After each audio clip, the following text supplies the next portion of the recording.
if you do a movie about Jesus, you've got to have Jesus and the woman taken in adultery. It's so much a requirement that even Mel Gibson, who The Passion of the Christ, which is about Jesus' last hours, has to get this in, and so he has a flashback showing this scene of Jesus and the woman taken in adultery. So the way the story works, it's found only in the Gospel of John, chapter 7 and 8, and Jesus is teaching the temple, and the Jewish leaders they drag this woman in front of him, and they say, she's been caught in the act of adultery.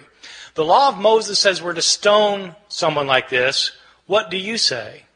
See, this is setting a trap for Jesus, because if Jesus says, well, yeah, stone her, then he's violating his teachings of love and mercy. But if he says, no, forgive her, then he's breaking the law of Moses. So what's it going to be? Well, Jesus has his way of kind of getting out of these traps, as you know, if you read the New Testament. So what he does in this case is he stoops down and he starts writing on the ground.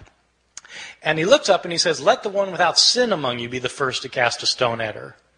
Stoops back down, starts writing again. And one by one, feeling guilt of their own sins, they begin to leave until Jesus looks up again and there's no one left. And he says to the woman, is there no one left to condemn you? And she says, no, Lord, no one. Jesus replies, neither do I condemn you. Go and sin no more. This story, this beautiful story, this powerful story, which has two terrific lines from Jesus in it, this story was not originally in the Gospel of John.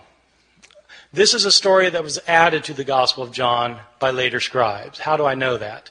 We have a number of early manuscripts of the Gospel of John. This story is not found in any of our early or best manuscripts of the Gospel of John.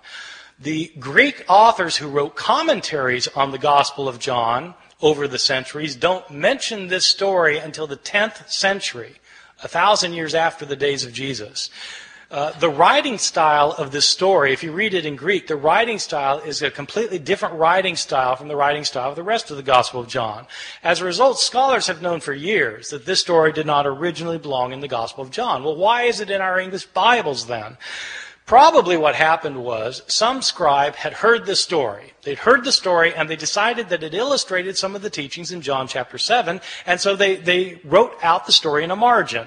A second scribe came along, saw the story in the margin, and thought it belonged in the text, and then wrote his manuscript by putting the story in the text. Another scribe comes along and copies that manuscript, and that manuscript gets copied, and so on until it becomes part of the textual tradition. And it's these later manuscripts that were used by the translators of the King James Bible in 1611, so that the story came into English through the King James Bible.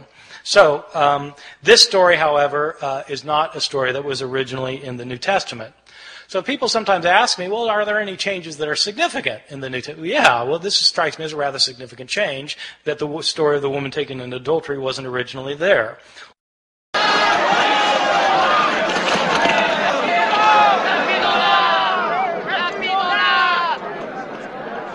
Mais, maître, que devons-nous faire?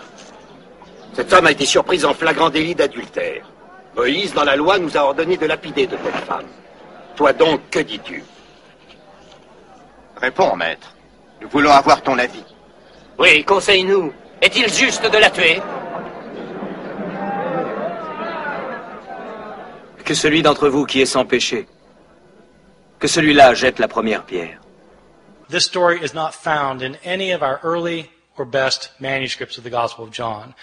The Greek authors who wrote commentaries on the Gospel of John over the centuries don't mention this story until the 10th century, 1,000 years after the days of Jesus.